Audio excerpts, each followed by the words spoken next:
In less than 3 weeks, Georgia's 6th congressional district is going to have its runoff election. That's going to be Democrat Jon Ossoff there.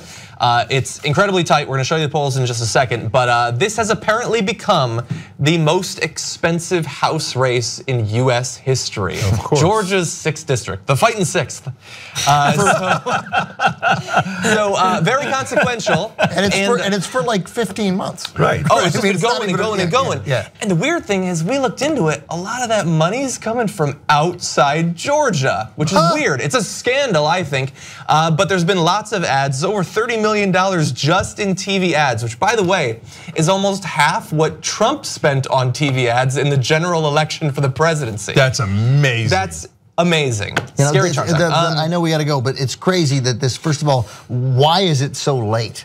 Like, why did they wait so long? Why is the runoff 3 weeks Special later? election runoff, yeah. No, I know, but I mean, it didn't need to be this long. That's true. But the beneficiary of it being this long is WSB and 4 other local and stations. South Carolina's having the same thing. Nobody's talking about the South Carolina race. Mick Mulvaney's seat is up, and they're spending money there too, and it's going on long and long. Go ahead. We'll do it next power panel. Now, there's been a lot of ads, though, some of them a little bit ridiculous when you consider that this is for a Georgia congressional seat. Take a look at one.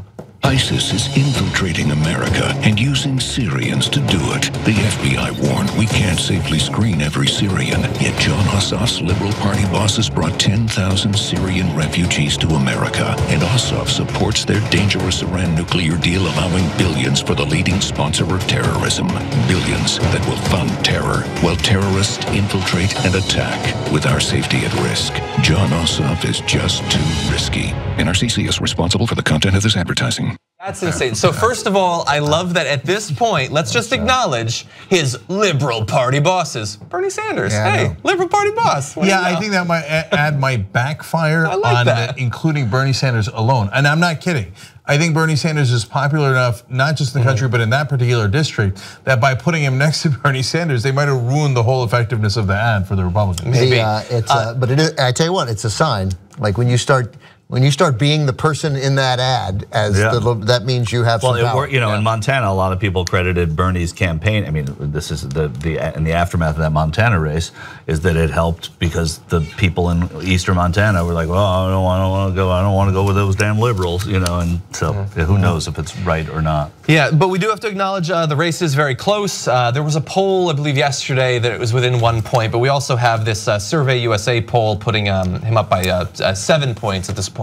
It's sometimes difficult to tell. I mean, you know, figuring out in a special congressional election runoff who is a likely voter, that's difficult. I know who's going to win. Ossoff's going to win, and it's not based on Ossoff. Bless his heart, he's doing fine. Handel's a loser. She's never won a goddamn thing. She has always wanted to be a politician, and she's not good at it. She's going to lose. So mark my words. Well, hasn't she won statewide? Wasn't she the attorney general? I don't know. I don't believe it. Okay, mark my words. Ossoff beats Handel, and I don't even think it's that close. Here's why I think you're wrong, and I don't. This is not an actual prediction. We lose all these, so we'll lose this one. So I see, and so far we have lost a lot of them. But there has always been movement in the right direction. This was always the one, though, of these. I mean, always the one of the ones recent special elections that the Democrats had a really good shot at winning. And so that's unlike the other ones. So in Montana, you had to move it 20 some odd points. Here, you don't have to move it that many points. And this is Tom Price's old seat. This is Newt Gingrich's old seat. So it could be considered a bellwether if Ossoff wins, and I think he will. And what I'm curious about, and I probably will never get polling this specific, is if those kinds of ads still work or not. I know that with hardcore Republican voters, I'm sure they do, but I don't know that they motivate them enough to show up to vote, right? Because, and you guys know the ad is full of nonsense, right? For example, they connect ISIS and Iran. They hate each other. ISIS is Sunni, Iran is Shia. So doing a deal with Iran would make ISIS furious. That should be Ossoff's response ad. But similar mailers are going out too, and mailers they do believe work. By the way, Karen Handel, Secretary of State, not Attorney General, so a statewide office. Loser, baby, sad. She can't win. She can't win. Mark my words. All right, and so look, guys, it's so easy to do the fear mongering. The terrorists are coming out to get you out. Have any of them have any terrorist attacks inside the United States been from a Syrian citizen? No. They showed, yeah. Yeah, they showed the picture of what happened in California, the shooting that happened, right? They were not Syrians. Nor were they refugees. Yeah, so but in the minds of a lot of people, they were Syrians. Yeah, it's close enough. I mean, I mean, you're arguing the finer points of that ad is, I think, a waste of time. I mean, that ad is effective to someone. The question is it convert anybody? Probably not. Does it motivate some people who might have sat out that Tuesday in June? Yeah. You know, I don't know. Maybe. But on that note, though, it's happening in less than 3 weeks. The polls are incredibly close. Like I said, yesterday there was one that was just 1 point off, which means that this is the perfect opportunity where if you are in that district, vote on the 20th of this month.